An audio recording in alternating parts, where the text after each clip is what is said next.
Jiaji to take the floor. Thank you, sir. And what a pleasant coincidence. After Eli Raje's felicitation, we have Jiaji here contributing. I'm just saying, Vanakkam Periyanna, Elia Rajaji. Vanakkam Periyanna. I've had the opportunity of spending a lot of time with him. In fact, we've had the opportunity to work with his son as one of the composers of one of our films. I'm very happy and thankful to the government for bringing such illustrious people from this industry into this house. They are truly the representatives of the upper house, house of intellectuals. It makes me extremely happy. I congratulate the government for doing so. आपको शारीरिक स्वास्थ्य के लिए शुभकामनाएं। Sir, subject बहुत अच्छा है। वैसे तो बोलना चाहिए रामगोपाल जी को, चेयरमैन है हेल्थ कमेटी के, मगर मैंने हाईजैक कर लिया है। कितना अच्छा लगता है जब इस हाउस में खड़े होकर एमपीज अपने स्टेट की उन्नति के बारे में बात करते हैं और बढ़ाई करते हैं। दुर्भाग्यवश हम ये नहीं कर सकते sir.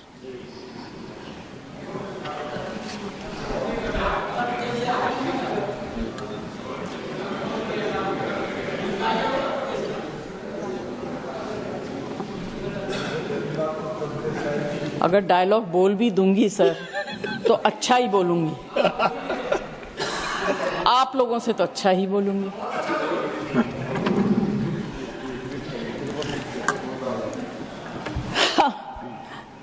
Sir, respecting lives of people who bring us to this position is a very, very important duty. And let's together give them that respect that they have given us. To speak for them, to speak on behalf of them, and to take care of them. And I am sure that any government that comes in power, their basic interest is to provide good health care. पिछली बार जब आप मंत्री थे, स्वास्थ्य मंत्री, आपके साथ वार्तालाप करने का मौका मिला और साथ काम करने का भी मौका मिला। But sir, सबने बहुत कुछ कह दिया। I just will bring in some emotional points. Technical data वगैरह ये सब बोल रहे हैं। दो तीन बहुत छोटी छोटी चीजें कहूंगी। First, how can we claim progress in medical facilities when mothers bleed to death in transit and children starve? Our infant mortality rate is higher than countries like Sri Lanka and China. And we also rank highest in wasted and stunted children under 5 years. I will not elaborate on it, क्योंकि इस house में जितने लोग बैठे हैं, उम्मीद करती हूँ कि most of them are above intellectual level. They will understand what I'm trying to say. The next target or the next population that I would like to speak about are the elderly people, the senior citizens of this country who are grossly neglected. Especially senior citizens who live alone and in urban cities, क्योंकि छोटे शहरों में परिवार इकट्ठा रहता है, parents की देखभाल हो जाती है, मगर बड़े शहरों में पेरेंट्स जब सीनियर सिटीजन हो जाते हैं, उनके बच्चे या तो बाहर चले जाते हैं काम करने के लिए या उस शहर से कहीं और चले जाते हैं उन्नति के लिए, अपने प्रगति के लिए, और इसमें कोई बुरी बात नहीं है। मगर parents who live alone in flats, in houses, are completely ignored by the society, by all of us. एक बिल्डिंग में अगर कोई एल्डरली कपल रहता हो, कितने लोग हम लोगों में से ऐसे हैं जो जाके पता करते हैं कि आप कैसे हैं, आपने कुछ खाया, आपको किसी चीज की जरूरत है. उस तरह की भावना अब हमारे यहाँ से खत्म हो गई. You can continue if you want for a minute. May I? हाँ. Thank you. अब तो सर बात यह है कि ऐसे लोग जो सेलिब्रिटीज का दिन है ना. Sorry sir. सेलिब्रिटीज का दिन है. हाँ बोले. अच्छा. Thank you. You consider me to be a celebrity. I thought I was a maybe. Sir ये अर्बन एरियाज में जो सीनियर सिटीजन रहते हैं, they suffer from undetected dementia and Alzheimer's. There is need to conduct a census of such elderly people so that timely health care can be given and dignity upheld during the twilights of their lives. Next is organ donation. Sir हमारे देश में awareness की कमी है, religious beliefs की वजह से and strict laws की वजह से more than 112,000 Indians are waiting for transplant and a new name added to the national transplant waiting list every 10 minutes. This requires urgent attention. हम फिजिकल हेल्थ के बारे में बात करते हैं कि किसको क्या बीमारी, बड़ी बड़ी बीमारियों के बारे में बात करते हैं, बट एक छोटी सी एलिमेंट है जिसके बारे में हम लोग उतना ध्यान नहीं देते हैं. बात करते हैं, ध्यान नहीं देते, and that is mental elements. India allocates less than 1% of its total health budget to mental health. Sushmita और आप खत्म कर लें तो मैं आगे बढ़ूं, because you are disturbing me.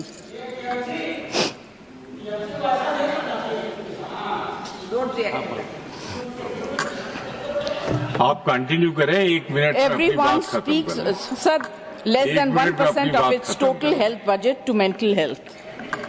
While developed countries allocate 5 to 10%, nearly 15% of Indians suffer from mental health disorders, and there is only one psychiatrist per 100,000 people. It's a very sad situation, sir, and completely ignored. Thank you जय जी, thank you. Conclude नहीं करूं? Conclude करिए ना, मैं तो ये कह रहा हूँ आपसे, कंक्लूड करिए. अरे राधा मोहन जी अगर मैंने कर रहे हैं तो बहुत बड़ी बात. अगर सेलिब्रिटीज को बुलवाया तो आपको तो फिर 10 मिनट बुलवाना पड़ेगा. अच्छा सर, मैं खुद अपने लाइफ में, मुझे याद है जब मेरे पति अस्पताल में बहुत बीमार थे, बंबई में नहीं, उनको ऑक्सीजन की जरूरत थी 24 hours. He was in the very ICCU और I was personally supervising. There were no nurses available. Cylinder खत्म हो गया and he was gasping for breath. We got cylinders in the middle of the night and they were empty. Can you imagine the condition of the patient and the family? Anyway, because I think someone was kind, we managed to get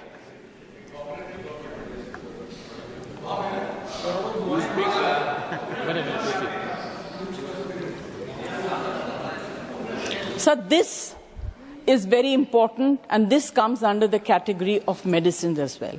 You get spurious medicines. In fact, a simple thing like Vicks is full of wax and scent. Right. It is very, very bad. These things need to be controlled and taken care of. I don't want to say too much. I would like to conclude by saying that the government should Consider bringing a unified healthcare law which will ease various aspects of healthcare services for Indian citizens. Thank you very much. Thank you, Jayji. Thank you, Jayji. That he has spoken about the Udan scheme, which is one of the most successful scheme not only in the country, but it has been praised by many other countries. And I am very happy to say this has been the vision of our Honorable Prime Minister Narendra Modi ji, where the thought process has been to connect all the airports together. It has been observed that many of the airports, even after building, the viability was an issue for the airlines to start the connectivity. It was at that point of time, the Udan scheme was visualized and the viability gap funding was given. What you are saying that the money is not going to the airports, but the airlines definitely is getting the viability gap funding so they can operate the airlines. And we have almost given 1 crore 50 lakh people of this country the benefit due to the Udan scheme. And I'm also happy to say that in the recent budget speech, Honorable Finance Minister Nirmala Sitharaman ji has extended the Udan scheme for another 10 years. What was earlier thought was it would be there only for 10 years, but now we are extending because of the success. And in the last 10 years, we have connected 1.5 crore people. And in the next 10 years, we want to connect 4 crore people, sir, and bring in 120 new destinations. So we are talking about 120 new locations being connected under the Udan scheme. And if there is any specific route, the way how this Udan scheme functions, sir, we have taken the underserved and unserved airports of the country, which have less than 7 air connectivity in a week. And there we bid the routes, whichever are the popular routes, we bid the routes that let it be from a certain place A to place B. And the airlines come in. Through the bidding process, it's a very transparent process. The airlines come in, and once the bidding is done, then we start the airlines. And the other thing also, which many people would have seen, that after some time, the Udan routes are not continuing because the Udan routes are only there for 3 years. It is not that eternally we want to subsidize or give the viability gap funding to all these routes. It is to kickstart that region, it's to kickstart that airport, and to kickstart that connectivity. It is with that intention we start. Any specific request from any member that this has to be taken under Udan, if it meets the guidelines, definitely we'll put it under the bidding and we'll promote that kind of connectivity through Udan scheme. Thank you. I'm not a member. I'll make a request. But how about decongestion? Decongestion also, sir. We are the bringing in of all these unutilized airports or the airports with less activity. Once you make in more connectivity to these, obviously the decongestion, because the congestion happens when the connectivity, everything flows to one airport, sir, which is why we want to spread the connectivity across different airports also. And with this idea, we are developing airports and many locations, remote locations also. And definitely with the coming in of new airports, the decongestion is also going to happen in the major airports. No, sir, it is not there, which is why we are following that international principle where everyone is letting the market drive the airfare, sir, and we have it in the similar fashion. And Delhi-Gulbarga flight, definitely I have noted down, sir. I'll forward it to the airlines also, and we'll ensure that it gets connected very soon. And airfares, every time it keeps coming under discussion, sir, and we are ensuring our best from the ministry also. We don't want the airfares to be exorbitantly high, because we want all the people of the country also to feel comfortable and have an affordable price situation in the country. And I would also say, given this point, that if we have more aircrafts coming into the country, because now the demand has exponentially grown. The demand is so high, more people are aspirational today to go by air, but the airlines are not sufficient today. That is why we have huge number of orders also, and we from the ministry are trying to ensure more number of aircrafts come into it. And also another question that keeps coming is that why is there a duopoly? And I can tell from the ministry that we want more airlines to come in. Let it be smaller or bigger airlines. We are not restricting any airlines to not come into the industry. We want more airlines, and we are ensuring, we are promoting the industry so much that more airlines can also come in, so that the price dynamics gives an advantage to the common man. No, the honorable member wants, the prices are skyrocketing, driving some of the people very crazy. So what efforts you will make to moderate it within your limitations of legal regime? Yes, sir. So we have a tariff monitoring unit under the DGCA, monitors the tariffs of all the routes that are functional in the country today. And it considers the previous year data and the many years before also historical data, and sees if there is any, like you said, exorbitant rise, then we sit with the airlines, we sensitize them about the issue. And recently also during the Prayagraj situation, we have ensured that we had a meeting with the airlines, we have ensured that they bring down the prices so that they don't make use of the demand that has been arised at that situation. And similarly, whenever this kind of situation arises, sir, the ministry is taking a very positive approach in this situation. And even though there is no legal limitation for us to say that this is the capping of the fare, but we are ensuring that a positive approach goes from the ministry and public gets the due benefit. And also examine Competition Commission Act. It is already there, sir. Exactly. It is already.